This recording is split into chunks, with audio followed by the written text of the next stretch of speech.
And actually, what the TfL line was not on the survey responses. The TfL press line was that this research did not offer any suitably new insight. Now, you are somebody that's claimed from 2021 and beyond and previous to that that LTNs reduce traffic. Actually, this is a new insight. Assembly Member Emma Best, to do with the suppression of the LTM report. Thank you, sir. My leave rights files let me down. Thank you. Thanks for your question. Transport for London is committed to supporting high-quality research that helps it understand how its policies and programmes are working for Londoners. I was not aware of the specific report mentioned in the question, the commission of the report, or the decisions taken in relation to the continuation of the research or the publication approach. My understanding is that the reason that this piece of work was not taken forward by TfL is simply a matter of not reaching a sufficient sample size to undertake the main aim of the research.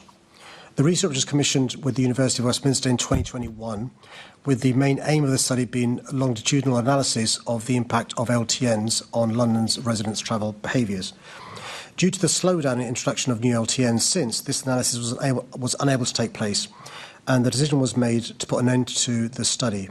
My understanding is that the insufficient sample size meant the findings were not conclusive enough to merit publication. There is already a large body of evidence and research on LTNs conducted by independent academics, as well as data collected by TfL and the London boroughs. This includes both data collected over an extended period of up to 5 years from LTNs in place in Waltham Forest prior to the coronavirus pandemic, and from more than 100 LTNs installed since 2020. This breadth of evidence provides a lot of data on the impact of LTNs, and I've been informed that TfL will continue to monitor, research and evaluate the impacts to ensure it's delivering for Londoners. Generally speaking, LTNs provide important benefits to communities, enabling more people to walk, wheel and cycle for shorter journeys, and in turn reducing road danger. Many of London's boroughs are continuing to develop new LTNs, as they recognise the important role they play in supporting local communities. I'll continue to support councils as part of a broader Healthy Streets approach to create a future London that is a better place for all to work, live, travel in the capital.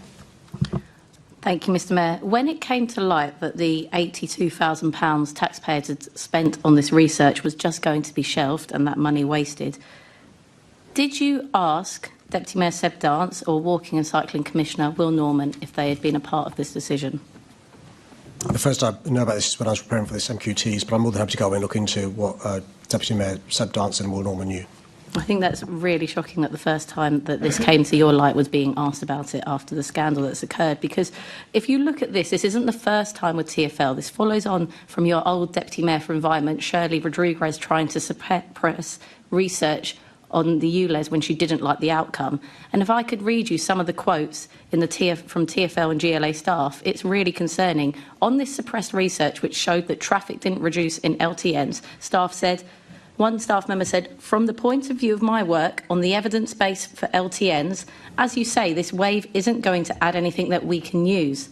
Another staff member said, it's just a lot of text and numbers to say nothing much has changed, right? Another staff member said, it's not something to bother higher powers with yet, he. And one member said it was a bit underwhelming, but offered that they could create a suitably contextualised and caveated summary that TfL could instead publish. Are you concerned with this at all? I don't think there's a smoking gun or a conspiracy. I think what happened was there wasn't enough data to complete these studies, so it decided to not complete the study. There was 4,500 surveys completed. That's 4,500 Londoners that gave evidence. You are putting press releases out to the London Standard when you've got 12 responses on Oxford Street. This is 4,500 responses. And actually, what the TfL line was not on the survey responses. The TfL press line was that this research did not offer any suitably new insight. Now, you are somebody that's claimed from 2021 and beyond and previous to that that LTNs reduce traffic. Actually, this is a new insight. Is it not the case? It's just an insight that you don't like. Well, there was an insight, the research done from the Department for Transport in 2024. I think Mark Harper commissioned the work in 2024 from the DfT. We're talking about this research and this insight and the fact that TfL put a press line out saying this was not a new insight. It was a new insight, you just didn't like it. Well, my understanding from the limited amount of work undertaken was what the insight showed was that more people are cycling. But there wasn't enough in terms of an evidence, a longitudinal basis, to publish the entire report, which is why University of Westminster didn't complete the report. You've got one incomplete report here and hundreds of reports here. I know what I believe. It wasn't an incomplete report. It was done in waves. This wave was complete. It was ready to publish.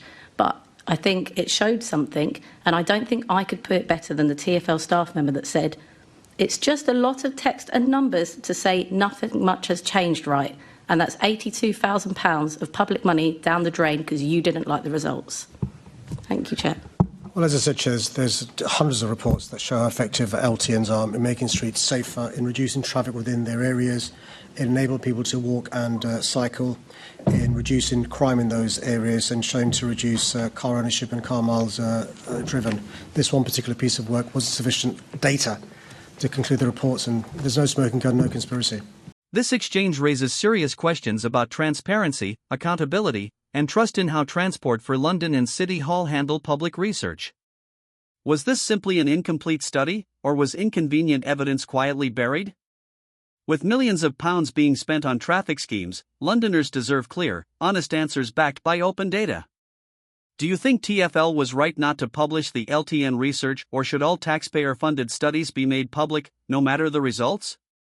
Have LTNs in your area actually reduced traffic and improved safety, or have they just shifted congestion elsewhere? Let us know your thoughts in the comments below.